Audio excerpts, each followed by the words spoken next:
When I was a young child, home was wherever mom and dad were. We had lived in the Dallas area, then a small farming village outside of Dallas in the Texas Hill Country, and then Aberdeen, Scotland, and then back to the States to live in a small town outside of Houston, Texas, and then on to Austin, Texas. And before I reached eighth grade, I had moved 5 times and had called 2 countries home.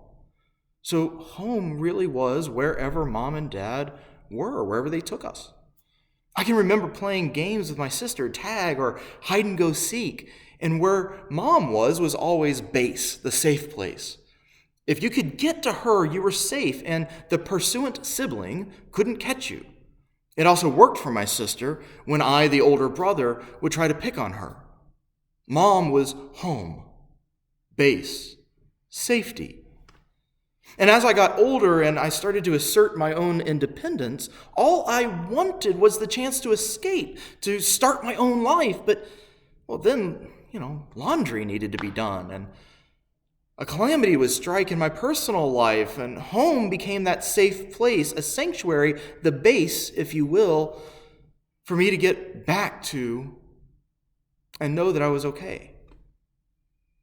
My mom would always have the home ready for me, and I believe that I launched in part into the world due to the sense of security that I knew where my home always was. Now, I recognize, offering these words, the immense privilege that I have of having been raised in a family of relative health, having a relationship with my mother that was not defined by abuse or neglect. And there are many in our congregation and our community whose maternal relationships were shaped by broken trust or loss, disappointment, pain. There are many others for whom Mother's Day brings the pain of a lost parent. There are few in our church right now that I know today are experiencing their first Mother's Day without a loved one, without their own mother, in fact. And still there are others who carry the empty feeling of what could have been, people who desperately wanted to be mothers and yet have not had that opportunity. And into these voids, most of us have still felt the grace in one way or another of someone who has nurtured us, who has cared for us, who has created for us a sense of home, of well-being. One of the true wonders of my life has been the gift of watching my spouse work to create the same sense of home for our 2 children, especially in the midst of this pandemic. The 2 of us have struggled alongside other parents who are working so hard to try to create a sense of security for their small children, a space to speak their childlike fears and anxieties, but also to express joy and laughter and play. We've heard also from the parents of teenagers, teens who are experiencing the loss of expected major rites of passage, moments that they're supposed to live through that are markers of having reached a new level of their own maturity and growth. These are moments that I feel I simply took for granted. Getting a driver's license, going to prom, graduating, being able to go and know that I was going to start at school in the fall. The challenge of home as a sanctuary has in itself shifted. At once, it is the safe place from a world that is caught up in this viral pandemic, and at the very same time, it also feels a little like house arrest these days. And that's why it's so important, it's so critical what we make of this time that we have with our homes. This time where we are expected, for the sake of the health of our neighbors, our friends, our whole community, that we be at home. And this is actually a place where John's gospel really helps us. What we make of home these days, as people clamor to be let out, as some rattle the cages to return to normal, what we make of it is based largely on what we make of the whole larger situation. As said in other places, we cannot control what happens to us, only our response to what happens to us. John's gospel is obsessed in a way on the notion of dwelling.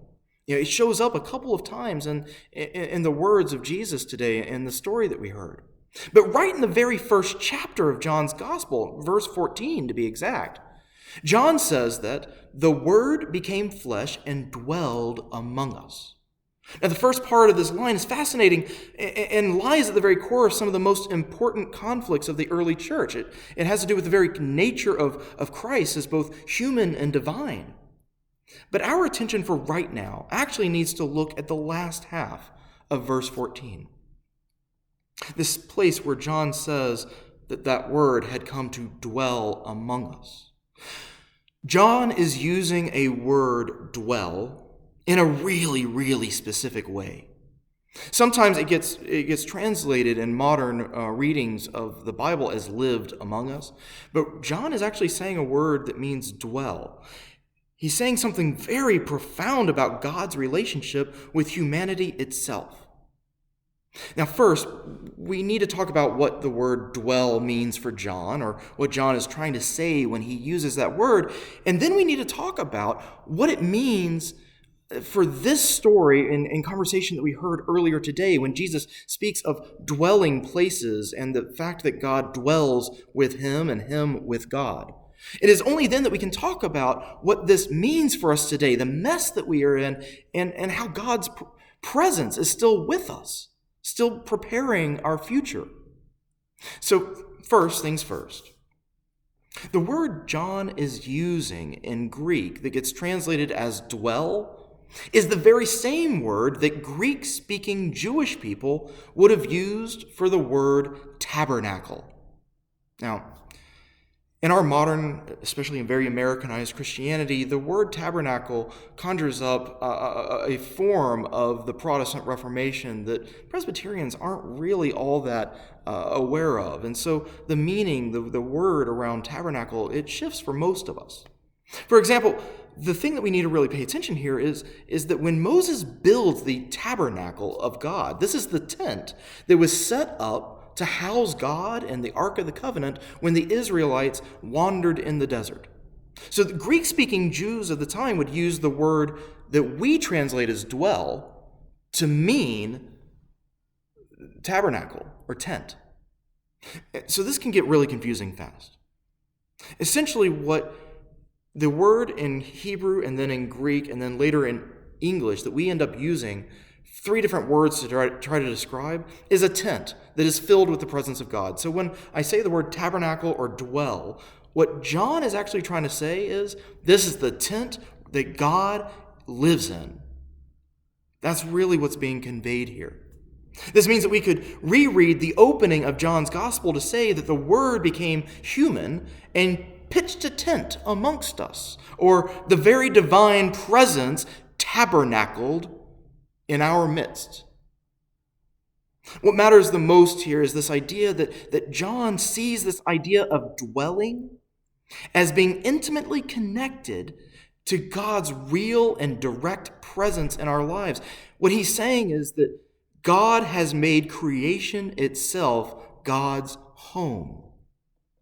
Now, that is why it is so important when that word comes up again later in the 14th chapter now. We usually hear this familiar story at memorial services, and it speaks to the comfort of our loved ones being able to go home, that Christ has already gone out ahead to prepare a place for us in this great big house of the Lord with many dwelling places in it. I love this image, and it has brought me immeasurable comfort in my own personal life whenever I have lost friends over the years, both in the churches I have served and in my personal life. But this meaning deepens. It deepens, however, when we stop to think of Jesus' words being connected to a dwelling place as tabernacle, or connecting this word now in this new chapter and what Jesus is saying, where dwelling place is the holy dwelling place of the very divine being. At the very beginning of John's gospel, the focus was on the Word becoming flesh and coming to us. But now Jesus is doing something different. Now the script has flipped, and Jesus is now preparing his followers for God to do something new.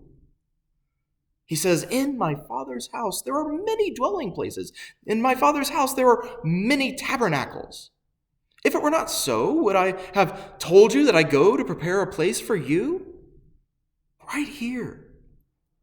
In that first chapter, God comes to set up a tent in the midst of us, but now Jesus is preparing the followers to now be brought into God's holy presence.